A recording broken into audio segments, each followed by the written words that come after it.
क्यों? क्योंकि हमने ऐसा कर दिया। रीजन क्या है उसके पीछे, ये जरूरी नहीं है आपके लिए। साल 2005 मेरठ की गलियों में एक नाम गूंज रहा था, प्रियंका सिंह, जिसने मिस मेरठ का खिताब जीतकर दुनिया को अपनी खूबसूरती और सादगी का दीवाना कर दिया था। लेकिन किसी ने नहीं सोचा था कि खूबसूरती का यह नकाब 3 साल बाद एक ऐसे खौफनाक चेहरे में बदल जाएगा जिसे देखकर पूरा मेरठ दहल उठेगा। 10 नवंबर 2008 की वो काली रात, जब एक बेटी ने अपने ही माता पिता की जिंदगी को हमेशा के लिए खामोश कर दिया। वजह यह थी कि एक ऐसा इश्क जिसे समाज पाप कहता था और एक ऐसी जिद जिसने खून के रिश्तों को ही खत्म कर डाला। आज कातिल इश्क के इस वीडियो में हम पर्दा उठाएंगे प्रियंका और अंजू की उस अधूरी और खूनी दास्तां से, जिसने दो हंसती खिलती जिंदगियों को कब्र में पहुंचा दिया और दो लड़कियों को उम्र कैद की सलाखों के पीछे। आखिर कैसे एक ब्यूटी क्लीनर बन गई एक बेरहम कातिल? चलिए जानते हैं पूरी कहानी को। Priyanka Singh UP power corporation के जूनियर इंजीनियर प्रेमवीर सिंह की लाडली बेटी थी। प्रियंका ने जब फैशन की दुनिया में कदम रखा तो पिता ने हर कदम पर उसका साथ दिया। साल 2005 में मिस मेरठ बनने के बाद प्रियंका का सपना और बड़ा हुआ। उसने दिल्ली जाकर इंटीरियर डिजाइनिंग सीखने की इच्छा जताई। पिता ने खुशी खुशी उसे दिल्ली भेज दिया। साउथ दिल्ली के एक पॉलिटेक्निक हॉस्टल में प्रियंका की रूममेट बनी अंजू, जो अमरोहा की रहने वाली थी। शुरुआत दोस्ती से हुई, फिर मेकअप और कपड़ों की अदला बदली होने लगी।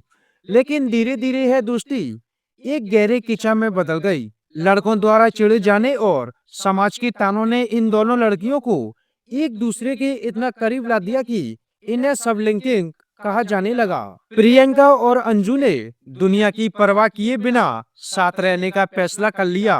अंजू प्रियंका से इस कदर प्यार करने लगी थी कि वो उसके बिना एक पल नहीं रह सकती थी। लेकिन कहानी में मोड़ तब आया जब प्रियंका के घर वालों को इस रिश्ते की भनक लगी।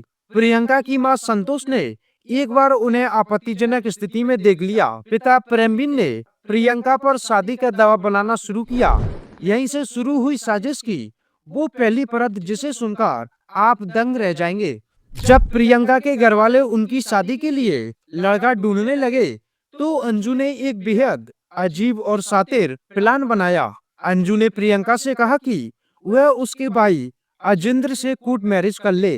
प्लान यह था कि शादी के बाद प्रियंका अंजू के घर पर रहेगी, भाई बाहर नौकरी करेगा और प्रियंका अंजू हमेशा साथ रह सकेगी। हैरानी की बात यह थी कि प्रियंका ने ऐसा ही किया। उसने अजिंद्र को अपने प्रेम जाल में फंसाया और कोर्ट मैरिज कर ली। लेकिन यह रिश्ता ज्यादा दिनों तक नहीं चला। अजिंद्र के घर वालों पर बदचलन के आरोप लगाए और अंजू को लेकर दिल्ली भाग गई। इस हरकत से प्रियंका के पिता प्रेमवीर टूट गए।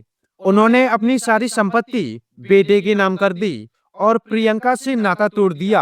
अब प्रियंका और अंजू के पास ना घर था ना पैसे। गुजर बसर मुश्किल होने लगी तो प्रियंका के मन में लालच और नफरत ने जगह ले ली। उसने बार बार प्रॉपर्टी में हिस्सा मांगा, लेकिन पिता ने साफ कहा दिया तुम हमारे लिए मर चुकी हो। 10 नवंबर 2008 रात के करीब 8:30 बज रहे थे। प्रियंका और अंजू मेरठ की प्रेम प्रिया कॉलोनी स्थित प्रियंका के घर पहुंची। मां संतोष ने दरवाजा खोला। बातों बातों में झगड़ा इतना बढ़ गया कि प्रियंका ने अपनी मां को ही कोसना शुरू कर दिया। जब मां ने अंजू को गाली दी तो प्रियंका का खून खौल उठा। प्रियंका ने कमरे का दरवाजा अंदर से बंद किया और अपने ही मां का मुंह दबा दिया। अंजू ने पीछे से उन्हें दबोच लिया।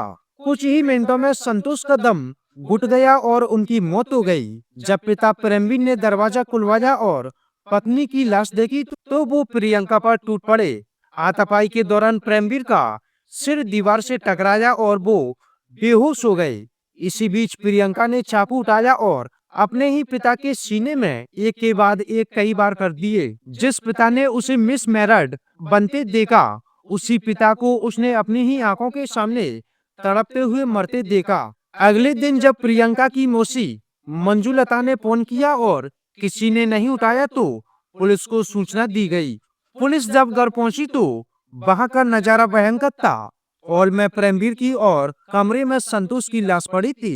शुरुआत में लगा कि यह लूटपाट है, क्योंकि अलमारी खुली हुई थी और गहने गायब थे। लेकिन पुलिस को कुछ बातें खटकी।